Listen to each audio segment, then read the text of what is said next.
6 years ago, we started a journey born out of the shared love for competitive fighting games.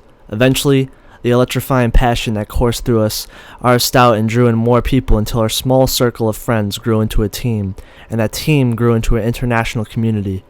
Project M and its community has grown larger than any of us has ever anticipated, and it's truly heartwarming to see all the unforgettable connections and friendships that have truly been forged through this project. Unfortunately, we're here to say that we're at the end of the road. Ready? Go!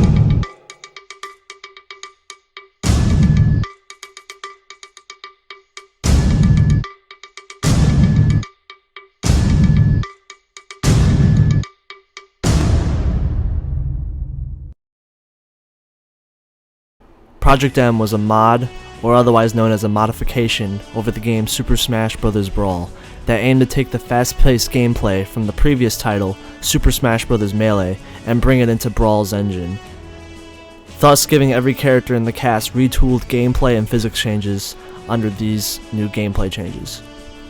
Even though this documentary is about Project M and how Project M has affected the community, I feel like you can't really talk about Project M without talking about the game that it's based on, Super Smash Bros. Brawl, and how we even got to the point of having a mod that wanted to change the game from the ground up. Super Smash Bros. Brawl released in 2008, and I'm sure you know the story from videos like the Smash documentary, but to casual players, Super Smash Bros. Brawl was a good game. It featured a lot of characters, had some of the best single player content in any of the Smash Bros. Games up until that point. But to competitive players, the game was extremely disappointing, featuring much slower gameplay and removing a lot of advanced techniques that were in the previous entry, Super Smash Bros. Melee. Super Smash Bros. Brawl was the first game and most likely the only game in the franchise to feature the Subspace Emissary, which featured actual cutscenes and single-player gameplay that the franchise up until that point hasn't really put in the forefront of their gameplay. Although it was never in any other Smash game after Super Smash Bros. Brawl, Sakurai did state one of the reasons he didn't want to do the Subspace Emissary again was because the amount of work that it took to make cutscenes, and the fact that they would just get leaked online the day the game came out. Personally, for me, I find that to be a kind of silly excuse to not have to do the amount of work again, but I do understand having to make a lot of cutscenes and it taking a lot of development time away from things that could potentially be a lot more important. So I understand why it was not in any other Smash game after this one. Looking back from my perspective, the Subspace Emissary was a lot of fun, and it definitely makes a lot of people have to go back and play Brawl if they want to play it, because they never did anything like this ever again. The cast of characters was at the largest that it's ever been in the franchise, with plenty of fan favorites coming into the game like Meta Knight, Wario, Diddy Kong, and even Sonic and Snake being the first third-party characters to ever be in the Super Smash Bros. Franchise. Now you're probably thinking, if you've never played Super Smash Bros. Brawl, why do people hate this game? Why is this considered the most controversial Smash game? Well, here's what I think. Things like single player don't carry a fighting game. A fighting game has to have good mechanics, good gameplay, good cast of characters, and Smash Bros. Brawl comes close to that, but it's missing a bunch of key things. Super Smash Bros. Brawl is one of the first and only Smash Bros. Games to include tripping as a mechanic. And if you don't know what tripping is, well, it's pretty self-explanatory. It's basically Sakurai's attempt at making the game appeal to more casual players, in which it doesn't really even make sense because even casuals don't like this mechanic.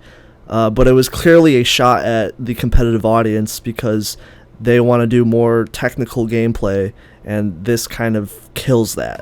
Tripping is a random mechanic. It can happen when you flick the control stick too hard in one direction. It can also happen at like random times in a match. It's incredibly dumb. It's incredibly stupid. It was one of the first things they removed when they were making the sequel, is they made sure to state there was not going to be tripping in that game.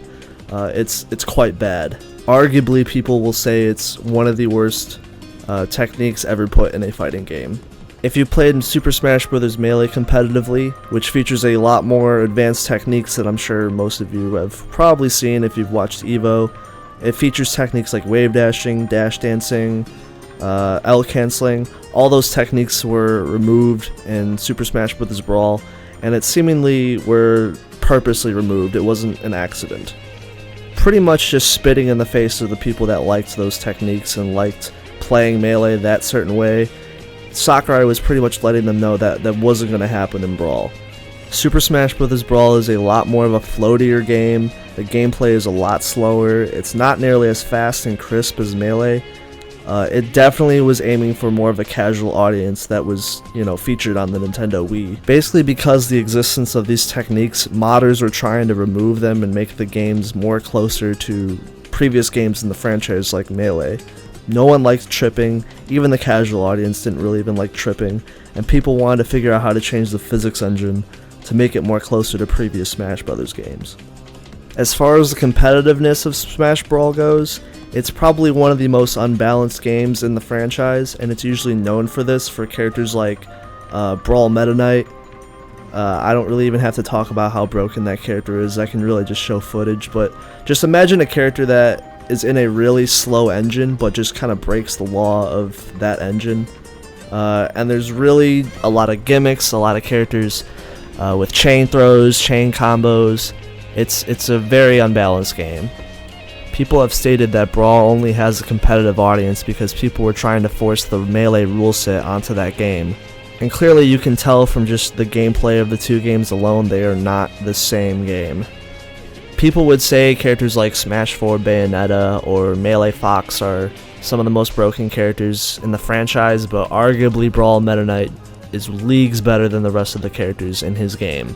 There's absolutely no point to playing low tiers in Brawl unless you want to make it harder for yourself, or maybe they have some chain crab that really works well on your opponent, or you're just kind of memeing. In fact, a lot of the characters in that game are only good because they had good chain grabs on a lot of the high tier characters in that cast. Do you think Melee Ice Climbers are bad? Look at Brawl Ice Climbers. Look at characters like Snake, Olimar, Diddy Kong, King Deddede's down throw. The game is just really broken as far as how the balance was taken in this game. The fact the game was really focusing on single player above anything else really shows on the gameplay side of things. As a competitive game, the game is a broken mess. Some would say the game wasn't even meant to be played competitively in the first place.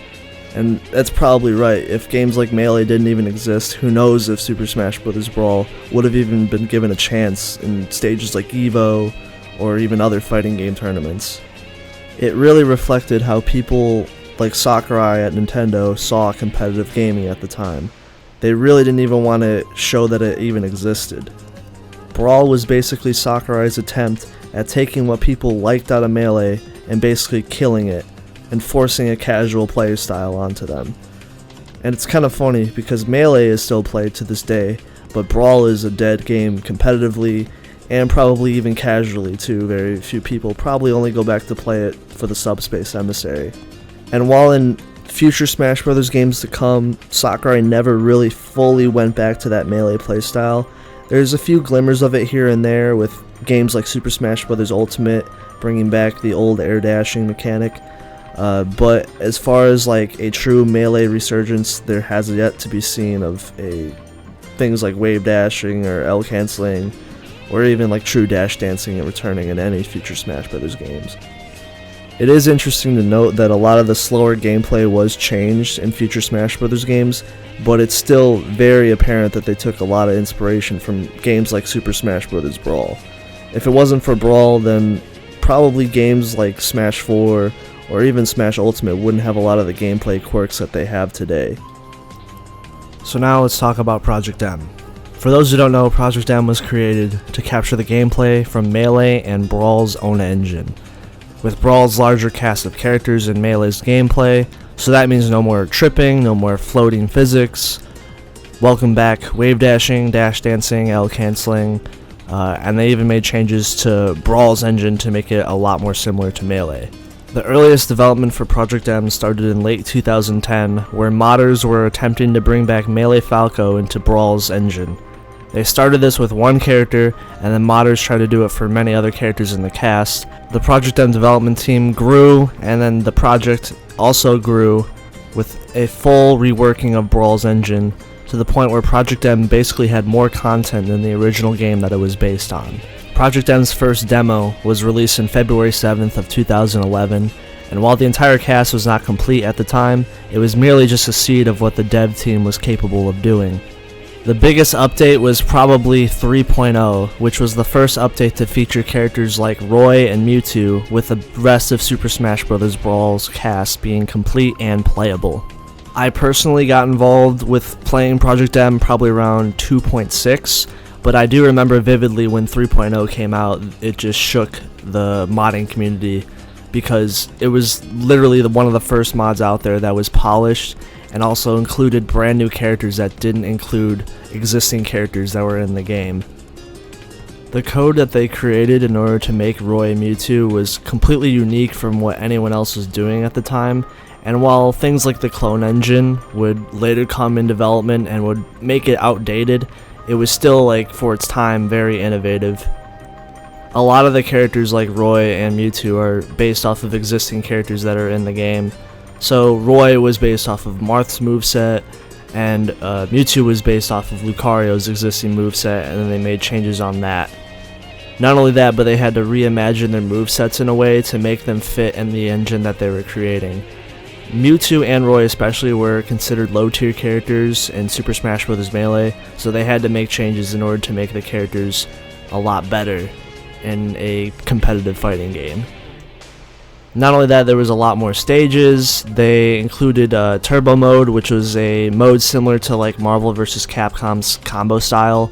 It was just like something to, look cool in like videos and stuff like that, and something just to do for fun. But the mod at this point was growing really large. There was a big community of people playing it. Melee players were actually competing in tournaments and enjoying the game, and the game was growing a strong community for its time. And remember, this was before Super Smash Bros. Wii U and 3DS's release, so the community was really thirsting for a new Smash Bros. Game. I personally remember when 3.0 came out, and it was like crazy big for its time. I enjoyed playing it a lot. For those who don't know, I actually do play Project M on some level. That's why I actually, heavily enjoy the game. But the game was like incredibly well crafted. And I call it a game sometimes, even though it's a mod, because basically the amount of effort and just how grand of an experience it is, like they literally added in characters that weren't even originally in Brawl. At that point, like it kind of feels like it's demeaning to just call it a silly mod, because this game is really treated like it's a game, and it's really, really good.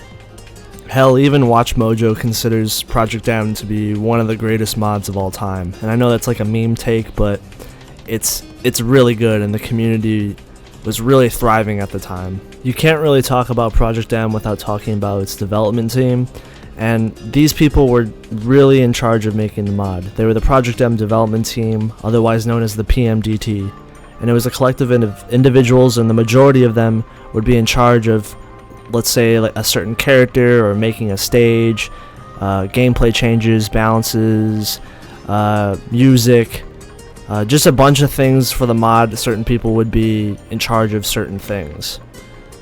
And while at times this type of method of creating things would create its own positives and negatives, it basically allowed creative freedom and people could choose what they wanted to work on. Some of the negatives being that some characters would get more content than others, and if you look at like the final version of Project M, you can kind of tell like characters like Samus obviously had more people developing for than, like, let's say characters like Diddy Kong. There's like a crap load of alternate costumes for Samus, and not only that, like she got like completely redesigned for a few of her alternate costumes. And she even has like probably one of the most gameplay changes out of all of the characters in the game, in my opinion. And if you like compare that to like characters like, as stated earlier, Diddy Kong or Yoshi, they didn't really get nearly as much. As far as like competitive balances goes, there was a few controversies with how the balance team would balance characters. Some people would be completely honest with how a character should be balanced, and they would, do what they could to make the character as balanced as they possibly could. But other people, were huge fans of their version of their character, and they would try to not get that character balanced, and they would try to just keep it the way it was. A good example of this is Snake. Snake is like, in the final version of Project M, Snake is kind of got some brokenness to him. and that's mainly because one of the developers of Snake was actually playing him competitively and didn't want anyone to touch him. So there was a lot of controversy as far as like balance goes in the game. If certain people hated certain characters on the development team, usually those characters would get nerfed. It really wasn't like a democracy. It was more of like the people in charge choosing how things should go. And yes, there was like fan input, but a lot of times it was the people at the top's biases getting into the game. But despite all that, it's actually very impressive the amount of work that they put into this mod. Even adding like just Mewtwo and Roy into the game alone is like really incredible. And the trailers they made for those characters are like really cool as well. I remember looking back and like seeing them for the first time and like getting really excited to see that Brawl's engine was being pushed to those limits. And Brawl mods for a long period of time were just like simply reskins or remodels or like small gameplay changes. But none of the Brawl mods I can remember at the time were like adding in original characters that weren't like replacing original characters that were actually in the game. It was incredible. Like the amount of effort that they put into this mod is like actually to this day like really fucking cool. And to like kind of create a competitive community like on top of that with also balancing the characters and making like competitive movesets and techniques for characters that were like lackluster in Melee and kind of pumping them up in Project M. All that stuff is like really cool that they decided to do that. Something that like started as small as like just making Melee Falco in Brawl like became kind of its own thing is like actually really fucking cool, and I like commend the hell out of the developers because they were just basically a bunch of ragtag like Brawl modders that like came together for like a common goal, and they made like a pretty good product out of it for no money.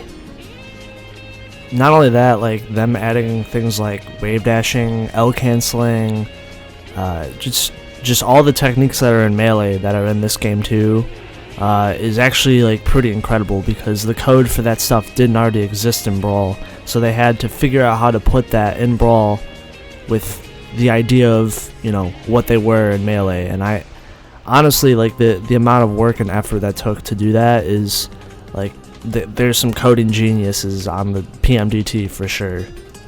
Personally, for me, one of my favorite characters that they kind of redid in Project M was Ness, and basically they added things in like double jump canceling. They made a lot of his special moves a lot better. He has like chain throws. His moves are a lot stronger. It's incredibly impressive because in Melee, Ness is like complete garbage and is like a crappy character, but they added in things from even the Nintendo 64 Smash Brothers game that honestly like makes him a lot more fun to play. There's like crazy things like Ike can do wall jumps with his side B now, which is like incredible. It's there's like a lot of like crazy new tech that's in this game that just is really crazy, and it really fits the engine really well. They changed Toon Link and they made him more similar to the Nintendo 64 version of Link, and they added in fire arrows, which is like a callback to Young Link, who's unfortunately not in this game, but we have already Toon Link, so that's okay. Another big thing that they did was they were able to add alternate costumes, which was another thing that Brawl didn't really have aside from like one character, which was Wario. They were able to add Dr. Mario's pills and somehow able to work that into Mario's moveset without like replacing the fireballs for good, which is something, again, no one was able to do at the time. This was like really revolutionary tech that they were like figuring out with the code of the game. I like the changes that they made to the Pokemon trainer with separating each Pokemon as like their own character, so no longer he was like being held together by like an unfinished gimmick. It was like each Pokemon had their own specific moveset, and it was actually like pretty cool.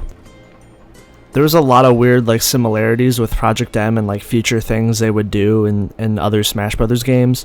Like for example, like Ike had blue fire in Project M, which is like technically not canon to the character.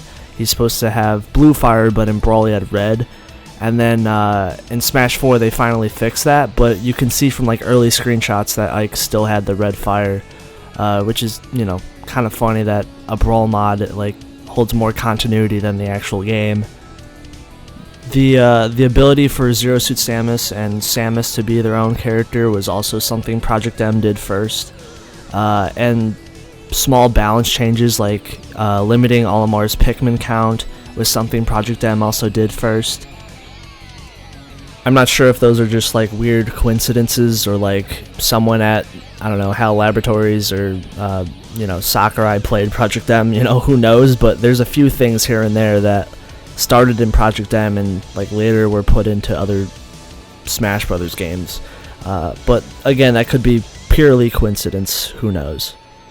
Okay, this is where things start to get interesting. On December 1st, 2015, the Project M development team shut down seemingly out of nowhere. The development for Project M from the outside looked like it was going well, and 3.6 ended up being the final update for Project M. And I read some of these earlier in the retrospective, but some of the important parts is they say, unfortunately, we're here to say that we're at the end of the road. We've learned so much from the process of making Project M, accumulating life-changing lessons in communication, teamwork, and professionalism, work ethic, and more. But there's only so far we can take these skills in our volunteer project. With this in mind, we've made a big, difficult business decision. We're ready to finish development here and move on to bigger and better ventures. We realize it's a shock to many of our fans, but please forgive us. Again, it's been an excruciating call to make, but it's been made a bit easier by our satisfaction with the final update, 3.6. We spent 6 years polishing Project M. Rather than let it drag on for another several years of dwindling development and change fatigue in the competitive circle, we're going to consider our work as complete. In the meantime, we plan to work hard on new projects built from the ground up. We can't spill the beans just yet, but know that we're looking forward to a fresh new start with brand new designs. Rather than splitting our focus, many of us want to dedicate ourselves to a new venture fully. In this way, we hope to maintain the level of quality and professionalism you expect from us. In summary, we are ceasing development of Project M effective immediately, and we will be making no further releases as we turn our attention towards an entirely new venture. Now, this is the more conspiratorial territory of this video. To this day, there really isn't a solid answer on why they shut down just all of a sudden, but I actually have a few answers that I can give to the scenario. It's been almost half a decade at this point, and so I'm going to take a stab at it on why Project M was shut down. Now, I was actually around in the community around this time in 2015, and I remember the day when this happened, and it surely did happen out of nowhere. There was plans for a lot more content, and there was actually leaks starting to come out of the woodwork. There was a leaked video of a beta tester playing 2 planned characters that weren't officially complete yet. Those characters ended up being Knuckles and Lyn from their respective franchises. This build was probably from around 3.0, so it was a little bit older, but it shows that these characters were in far development further than people thought they were. It shows that they were planning on bringing in more new characters for their game instead of just bringing back older favorites. Shortly after that, there was a 4chan leak that appeared that had a planned 3.6.1 that featured bug fixes in the build. This build was actually a developer build, and it was not meant to be seen by the public. The build actually also featured Knuckles and Lyn from an earlier state in development, and it also featured Sammy and Isaac, which were 2 other planned characters that were in that build as well.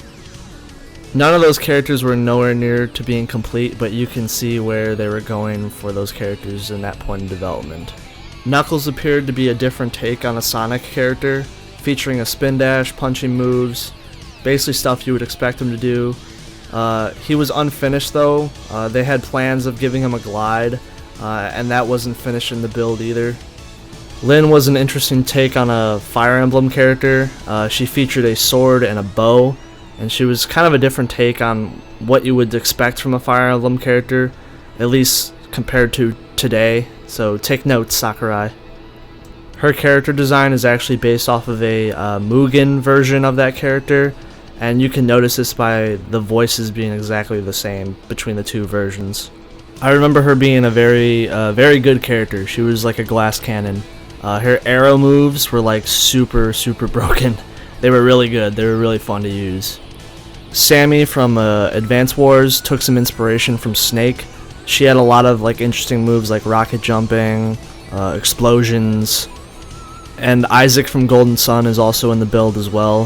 He's unfinished, very trashy. He might crash your game, but what I could notice, he had a lot of similarities from like Toon Link and Ike. He was kind of going for his own thing though. There were rumors of another character being in development, a fifth character. A lot of people were thinking it could have been Skull Kid, but these characters never left the planning stages. They probably were only on paper, and that's probably it because they're not in the build. There's no fifth character in this build. These characters are referenced in the community as the Forbidden Four, or if you count that fifth character, it would be the Forbidden Five. I remember for a long time in the community, if you mentioned these characters, you would actually get banned from like subreddits. Mentioning the build at all was very controversial, but it still exists. Many people basically have like modded the build and updated the characters in their own way. But if you want to play the closest version to these characters that were finished, I'm sure there's a dev build out there. Around at the time when the build leaked, mentioning this build was very controversial. Even mentioning potentially updating the game with some of the content in it was met with mixed results. So people are probably asking, why did Project M get abruptly cancelled? You didn't really answer that question. They had plans for more content. Why did they shut down? Why is this even a controversial statement? Why is talking about this controversial? To this day, we really don't know a solid answer to any of that stuff. Different people have different answers to different parts of the questions. Different people in different sides of the community will say different things. People were for updating the game on their own and kind of just taking what they did and kind of upgrading it, but a lot of people thought that would put the Project M team in legal trouble. But as someone who's, scavenged through all the subreddits, all the discords, someone who's not part of the Project M development team, I'll try to answer these questions with 3 important points. 3 answers, basically. So why did Project M really shut down? Most people are going to say right away, oh, this is for sure Nintendo threatening legal action against the team. They probably went after them and told them to remove the mod. Case closed. I happen to disagree with that statement though. Yes, Nintendo does threaten legal action if a modder doesn't take their work down. They've given out DMCAs to projects before. It's not something Nintendo is not going to do. They'll definitely do it if they want to. And what the Project M team was doing could have definitely led to them getting sued. Their game was getting bigger, it was being hosted at huger tournaments. It could have happened. Around the same time, games like Pokemon Uranium, AM2R, they were all given DMCAs to remove their mods for their games. And this was going around at the same time as when Project M decided to shut their game down. People think that this is the case though for Project M, and I disagree. Absolutely nowhere in their statement do they mention that they were given a DMCA. They mention wanting to move on to other projects and stuff like that, but they don't mention anything of being taken down by Nintendo. If they were, there would be some sort of proof to that. There wouldn't be a giant conspiracy on whether Nintendo did or didn't do it. We would have a straight answer.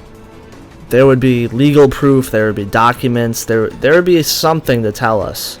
Not saying that every time there's a DMCA there's always proof of it, but we would at least have something more to work on. This just seems like a theory to me. I don't think Nintendo went out of their way and told them to shut down the project, but I do think they were fearing that.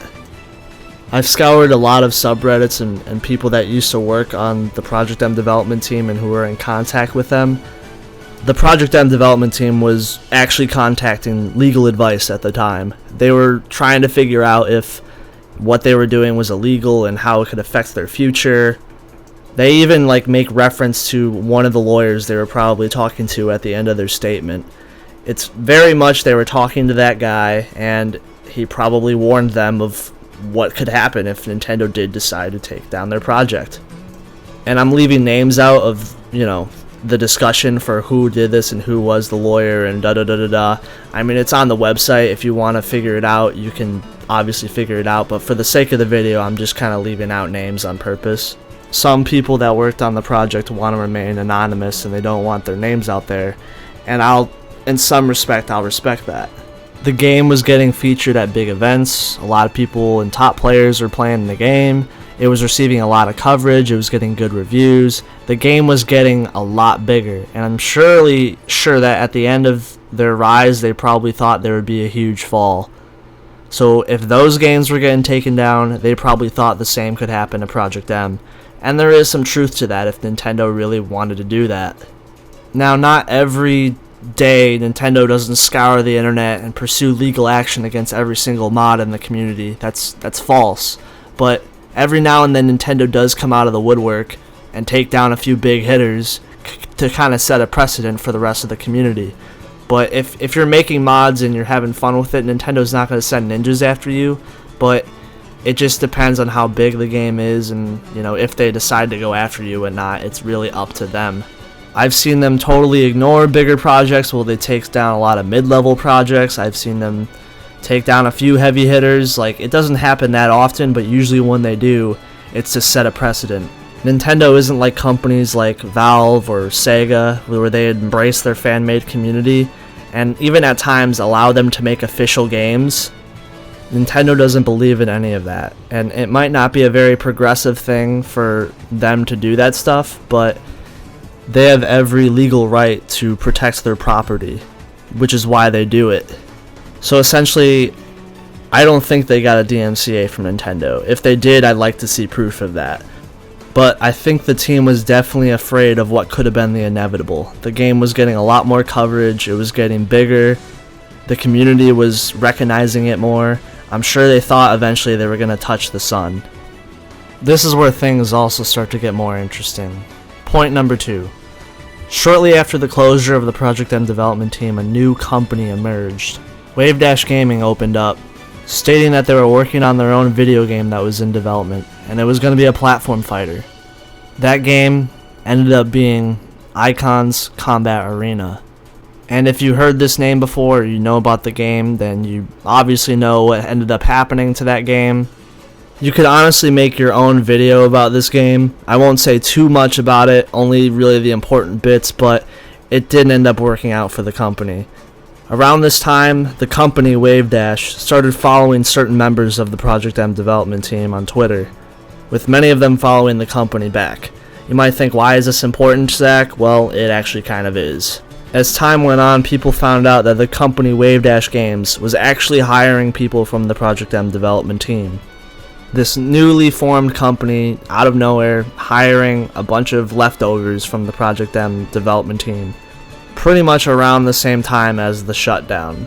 This is definitely one of the projects that the development team was referencing in their goodbye letter. I want to leave the names out of the people that were working on Project M and then immediately worked on Icon's Combat Arena, but I'm sure if you're an internet sleuth, you can pretty much figure that stuff out on its own. It's really not that important, but I'd like to keep their anonymity just for their own sake. Now, the company Wave Dash, as a big aside, they got a lot of slack for hiring the Project M developers, and at the time they thought they could be in legal trouble too for hiring a bunch of developers that were basically working on a mod that was in legal terms illegal.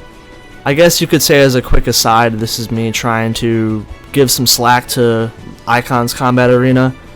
Yes, I agree, Icons was a complete garbage of a game. It literally was just trying to be a Melee clone, and it failed horribly.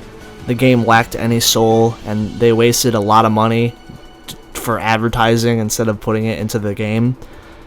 Again, like I said, this could be its own video, but I do agree that it was a shitty game. But at the end of the day, I feel like not everybody knows the full story on kind of what was going on, even with that game too. Actually, I even made a video about it at the time, and it was very controversial, but I ended up being right at the end of the day. They got a lot of flack because everyone that was working on Project M immediately thought that they left for Wave Dash. And there is some truth to that. A handful of Project M developers did go to work at Wave Dash after the shutdown of Project M, but it wasn't all of them. A lot of the team went their own separate ways. They did their own thing. Wave Dash was simply just trying to do their own thing too and was looking for new talent. And they thought maybe these talented modders could help us with our platform fighter. They were simply hired based on that because of their talents.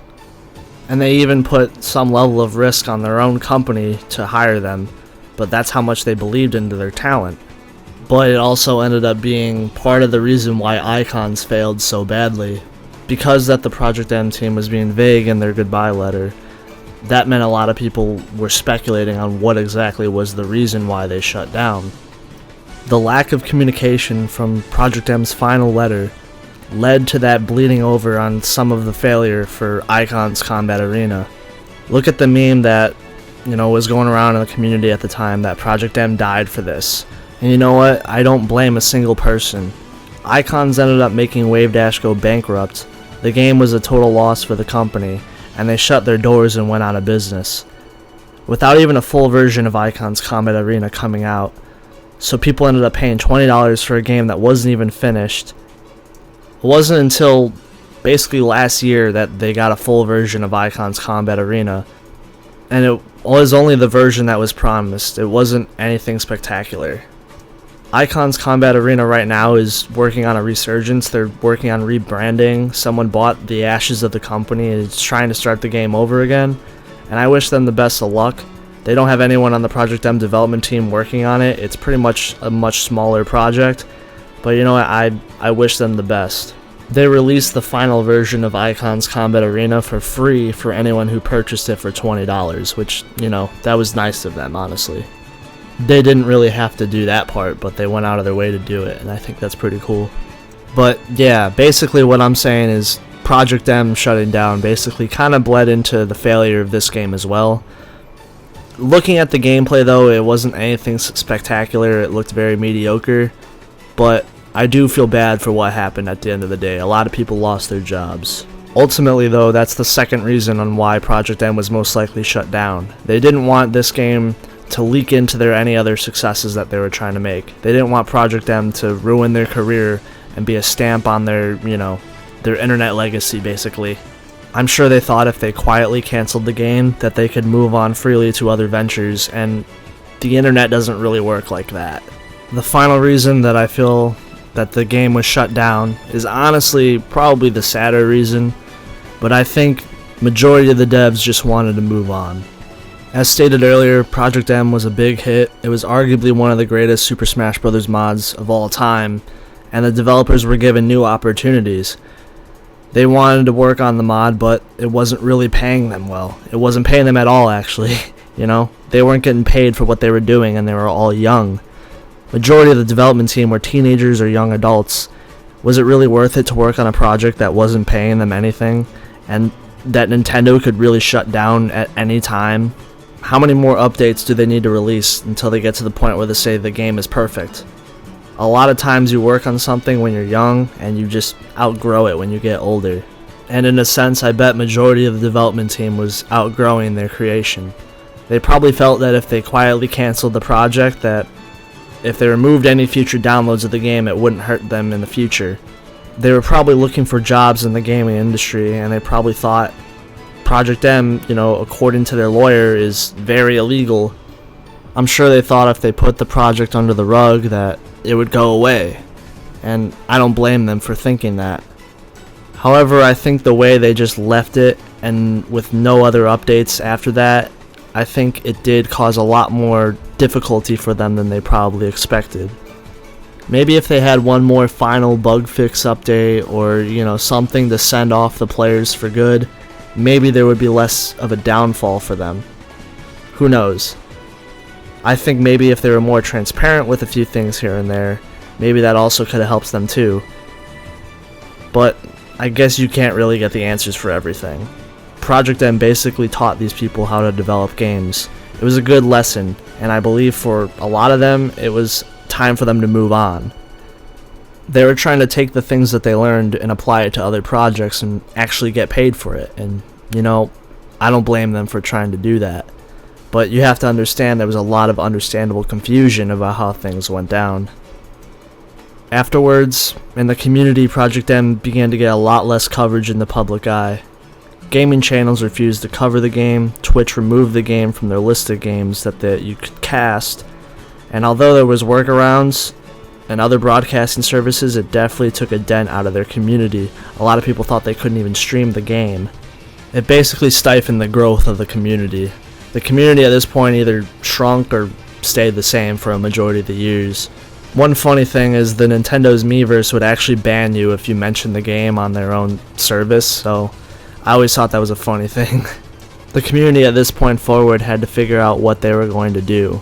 There were many bumps on the road along the way, but the community is a lot more tight-knit as the years went by. If you play Project M right now, it's because you actually love the game. Most people either have moved on by now or they play something else. But if you love Project M, you play Project M.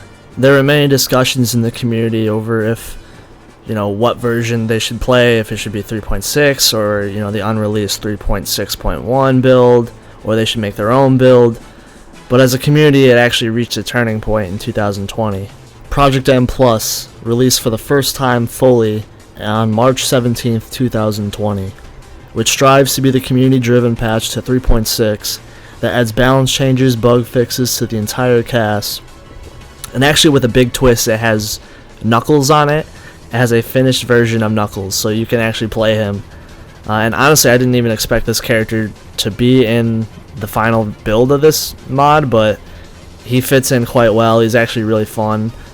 And I think you guys should try out the mod if you haven't tried it yourself. Knuckles feels great. The balance changes to the cast are great. It basically feels like the final version of Project M that we never got.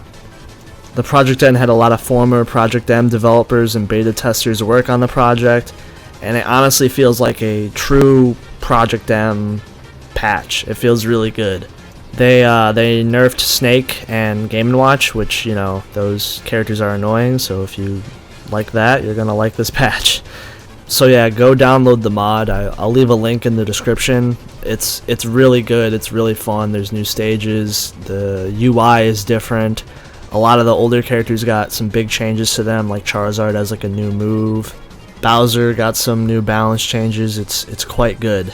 They were able to program a debug mode in the game, so you can try out a lot of like fun modes and screw around with a lot of the menu stuff. The mod is very good. It feels like an actual true send-off to Project M, and it feels really faithful. Like, I really enjoy it, and I think you guys should try it out. So, enough shilling. We're kind of reaching a turning point of the video now. I guess I'll talk about kind of how Project M is for me, and the connection it has for me, and why I think this game is so good. At the time when Project M shut down, it was a dark point in the community. A lot of people had no idea what was going to happen. But with the release of PM Plus, I think we're in a better spot right now, and this game honestly feels like a big resurgence. Like, a lot of older players are coming back and playing it. It's really cool, and it's really nice to see, honestly. A lot of my older video content was actually made with Project M. I was doing a lot of Project M videos. I was pretty active in the community for a brief moment. So that's basically the video. That's pretty much all that I have to say about Project M. This is more of an end slate at this point. Project M is probably one of the best mods I think that the Smash Brothers community has out there. It's got new characters that Super Smash Brothers Brawl never had. They're actually balanced pretty well. The gameplay's really well done, and I really recommend it. A lot of my earlier videos were with Project M, so it really kind of means a lot to me as a game. So I guess at this point, I'm going to talk about where my content is going from here on out. It's been 3 years since I posted anything, so I'm kind of working my way back to the community. So if you guys are subscribed, stay subscribed.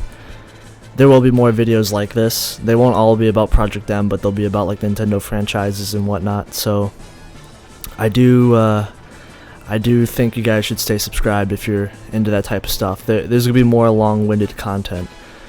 I'm not going to do those videos that I was doing 3 years ago, because I just kind of got bored doing them, and I would have to do them for every single character in the cast and whatnot. So I would just say if you like longer documentaries, retrospectives, this channel will be more about that type of stuff. So I hope you guys enjoyed. I hope this video was worthwhile. go download Project M Plus. That mod is probably the best version of PM that we have out there. Go download it. Go play the game in your community. You know, go to tournaments, support your scene. You know, it's a lot more quieter nowadays, you know, but it's still active. Play on NetPlay. NetPlay is actually really hot right now because of the new version that the community has accepted now. So, you know, play your game. I main Nest, so if you guys go in the comments, say your main in Project M, you know, that'd be cool. Yeah, this game though means a lot to me, so I thought this would be like the first retrospective that I would do. So I hope you guys enjoy it. I hope you guys like the video, subscribe, like, comment, yada yada. This is honest content, and we're done here.